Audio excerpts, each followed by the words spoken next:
우리 구주 하나님의 자비와 사람 사랑하심을 나타내실 때에 우리를 구원하시되 우리의 행한 바 의로운 행위로 말미암지 아니하고 오직 그의 긍휼하심을 쫓아 중생의 씻음과 성령의 새롭게 하심으로 하셨나니.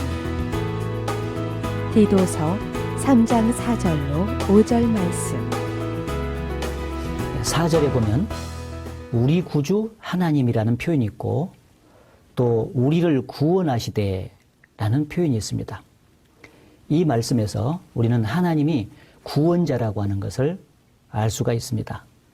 하나님은 죄인이 구원받기를 참으로 원하시고 구원받을 수 있는 길도 이미 마련을 해 놓으셨습니다. 그리고 하루가 천년같이, 천년이 하루같이 오래 참으시면서 구원받기를 기다리고 계십니다.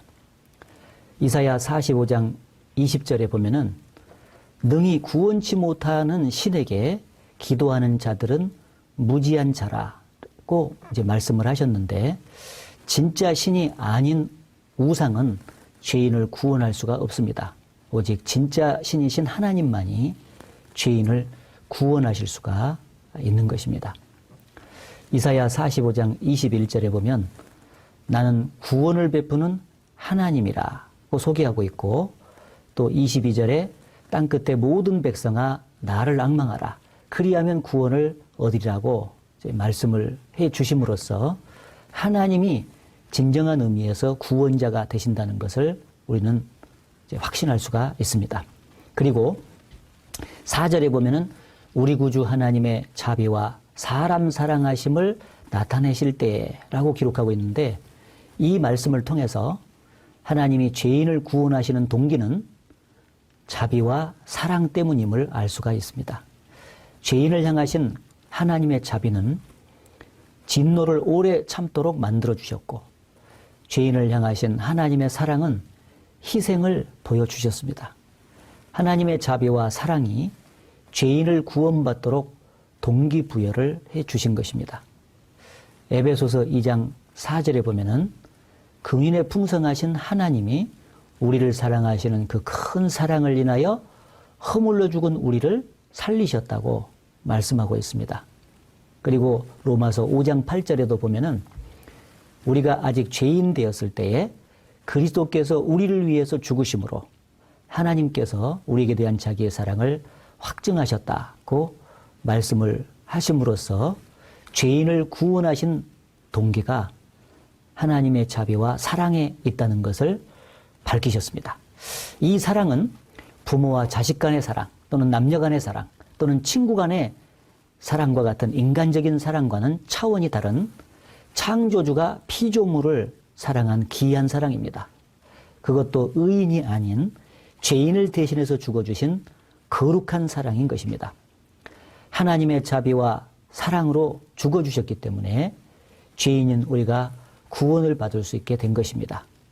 하나님의 공의로우신 성품만 가지셨다면, 하나님 있었다면은 우리는 소망이 없었을 것입니다. 또 우리를 구원하시되 우리의 행한 바 의로운 행위로 말미암지 아니하고 라고 하심으로써 인간의 행위로 구원받지 못한다는 것을 분명하게 말씀하고 있는 것입니다. 에베소서 2장 8절 9절에도 이것이 너희에게서 난 것이 아니요 하나님의 선물이다. 행위에서 난 것이 아니다. 라고 말씀을 하고 있습니다. 만일 인간의 행위로 구원받는다면 십자가 옆에 죽어가던 강도는 소망이 없었을 것입니다. 절대로 구원을 받을 수 없었을 겁니다. 왜냐하면 평생 죄만 지었고 하나님을 섬긴 적이 없었기 때문에 그렇습니다. 비록 죄만 짓고 살았다 할지라도 행위가 아닌 하나님의 자비와 사랑으로 구원하기 때문에 그 강도가 생의 마지막 순간에 구원을 받은 것입니다. 예레미야 2장 22절에 주 여호와의 말씀임을 밝히면서 네가 잿물로 스스로 씻으며 수다한 비누를 쓸지라도 네 죄악이 오히려 내 앞에 그저 있다고 말씀을 하셨습니다. 인간의 행위로는 죄가 없어지지 않는다는 것을 보여주고 있습니다. 인간의 행위에 의해서는 절대 죄를 씻지 못합니다. 왜냐하면 인간의 행위, 즉 인간의 의는 하나님 보시기에 더럽기 때문에 그렇습니다.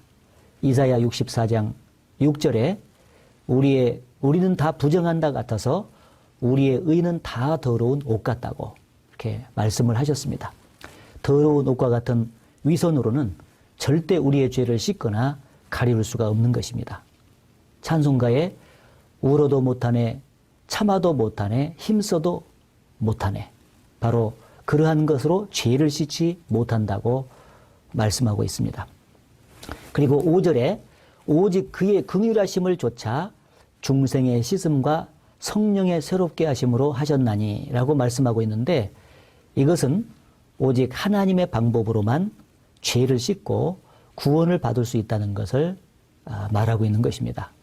먼저 오직 그의 긍휼하심을 좇아 라는 말씀에서 죄인을 구원하기 위해서는 하나님의 긍휼이 절대적으로 필요한 것을 알 수가 있습니다. 긍휼이라고 하는 것은 불쌍히 여기는 마음인 동시에 짠하게 생각하는 마음을 말합니다.